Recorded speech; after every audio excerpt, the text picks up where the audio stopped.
Salam sejahtera, terima kasih karena bersama dengan saya di Nazilin Unity Channel. Hari ini kita digemparkan dengan keputusan daripada SPRM. Mahathir ditahan SPRM. Persoalan besar ini timbul dan telah dijawab oleh pengarah, yaitu Tan Sri Azam Baki. Ramai netizen yang sebenarnya agak simpati dengan nasib yang menimpa Tun Mahathir. Dalam usia yang sudah terlalu lanjut, tiba-tiba pula dikaitkan dengan pelbagai isu dan menarik perhatian kalau dia ditangkap atau ditahan dan didakwa pula.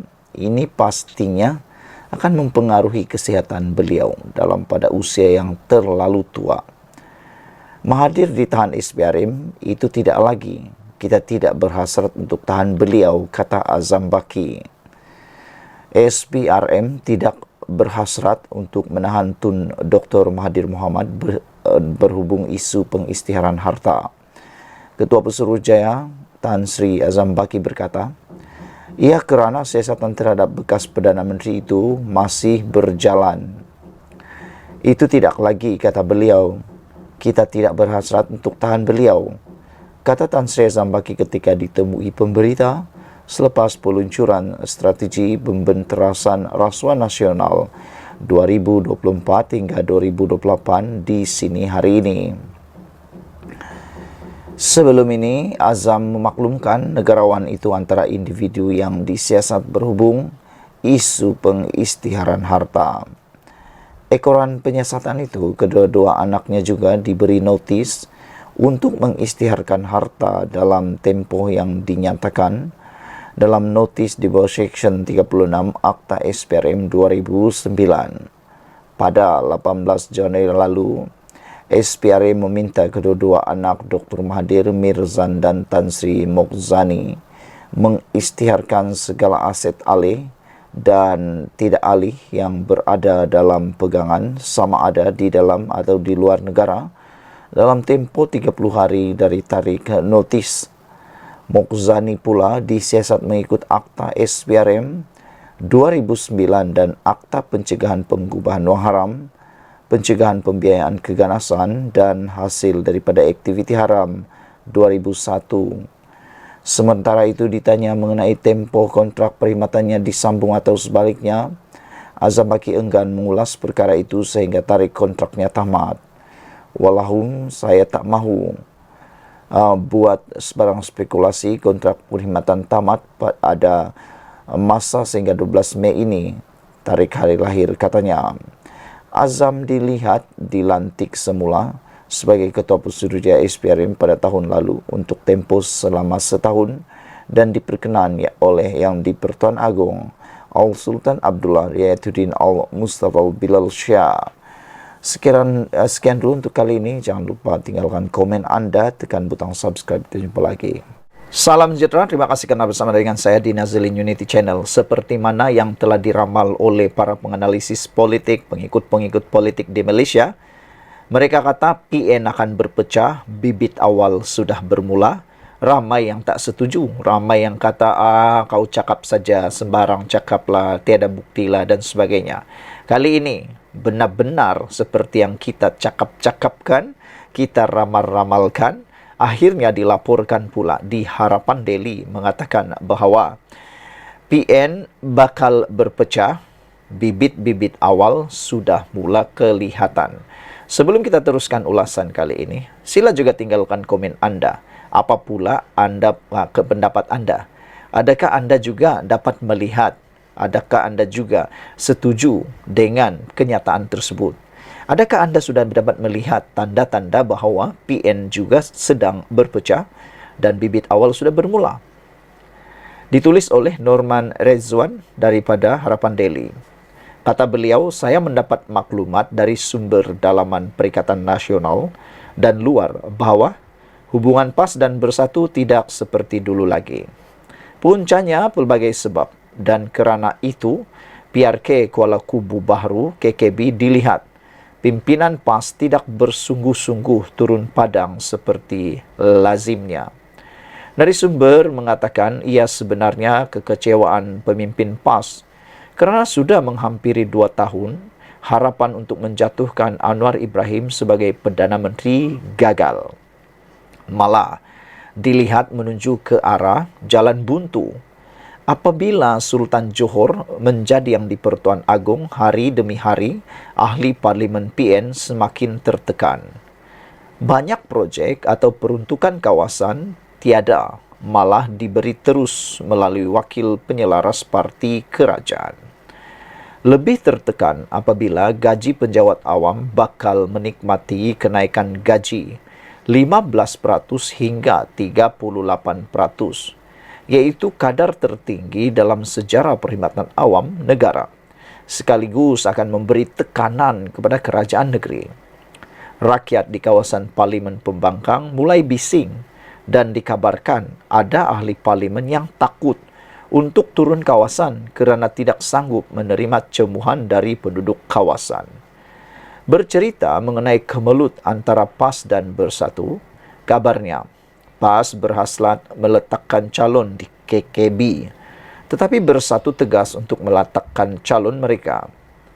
Padahal umum tahu Bersatu tiada jentera, tiada ahli seramai dan sehebat PAS. Penumpang PAS semalam dikatakan terbongkar kononnya di kumpulan WhatsApp PAS kawasan Hulu Selangor, berang kerana calon Bersatu mendiamkan diri daripada menjawab isu pinjaman along.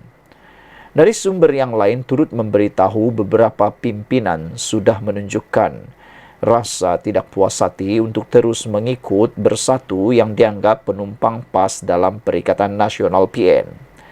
Minggu lepas, saya duduk sekali dengan pimpinan kecil PAS yang saya kenali sejak bersama-sama dalam Pakatan Rakyat PR.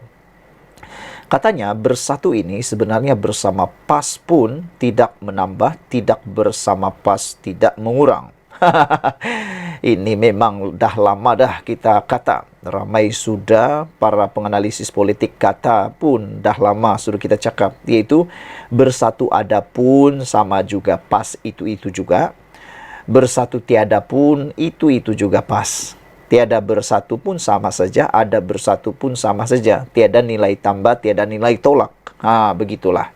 Saya pun tambah gula dan garam, kata Rizwan. Benar, tanpa PAS tiada satu pun kerusi Bersatu akan menang. Tanpa PAS siapalah Bersatu? Saya yakin pimpinan Bersatu dapat menghidup PAS semakin dingin dengan mereka. Malah apa yang berlaku di KKB melihat keretakan berlaku dalam PN. Malang bertimpa-timpa buat Bersatu. Selepas 5 ahli parlimen Bersatu menyokong Perdana Menteri ke-10 yang membuat PAS berang, kerusi Ihsan diberikan kepada Bersatu terlepas begitu sahaja kepada Kerajaan Perpaduan. Lebih membuat Bersatu tertekan pengaruh mereka di Sabah. Kehadiran Muhyiddin dan Hamzah kali ini tidak disambut Ketua Menteri Haji Jinor dan Masidi Manjun yang merupakan tulang belakang pengaruh Bersatu di Sabah.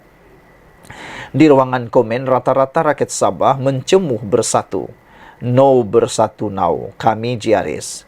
Kini Bersatu hanya bergantung kepada Ronald Kiandi yang tidak mempunyai pengaruh di mata rakyat Sabah. Berdasarkan perkembangan semasa PRN tahun depan, Bersatu tidak akan dapat memenangi satu kerusi Dewan Undangan Negeri pun di Sabah. Malah pengaruh parti itu semakin lama dilihat semakin hilang terhakis. Tanpa kekuatan kuasa politik dan sumber keuangan sangat sukar untuk Bersatu terus menguasai Sabah. Mereka dulu hebat kerana Muhyiddin ketika itu adalah Perdana Menteri. Sebagai pemerhati politik, setiap yang berlaku tidak berlaku tanpa sebab. Ia seperti daun bergoyang kerana ada angin. Baru-baru ini Zuhdi mahukan pemimpin Islam melakukan gencatan senjata. Nik Abduh bertemu Perdana Menteri ke-10, Menteri Besar Kelantan Datuk Panglima Perang Isytihar di depan umum dirinya berpolitik hanya 5 tahun sekali. Menteri Besar Perlis beritahu hubungannya sangat baik dengan Perdana Menteri ke-10. Terbaru yang paling mengejutkan pemerhati politik maupun penyokong PAS apabila Panglima Perang PAS iaitu Sanusi di kalangan khalayak umum memohon maaf kepada Perdana Menteri ke-10. Kabar saya terima dari rakan-rakan media yang sering bersama PN, pengumuman Sanusi itu sungguh tidak menyenangkan hati pimpinan Bersatu. Kerana Muktahir ini, pemimpin PAS semakin lunak dengan Perdana Menteri ke-10. Apa maksudnya semua ini? Semalam saya dihubungi seorang rakan dan ditanya, Anta jika PAS bersama dalam kerajaan bagaimana? Ditanya, jika PAS bersama dalam kerajaan bagaimana? Jawaban saya, An-Naju sudah menulis sebelum ini. Politik sangat dinamik dan kita kena realistik.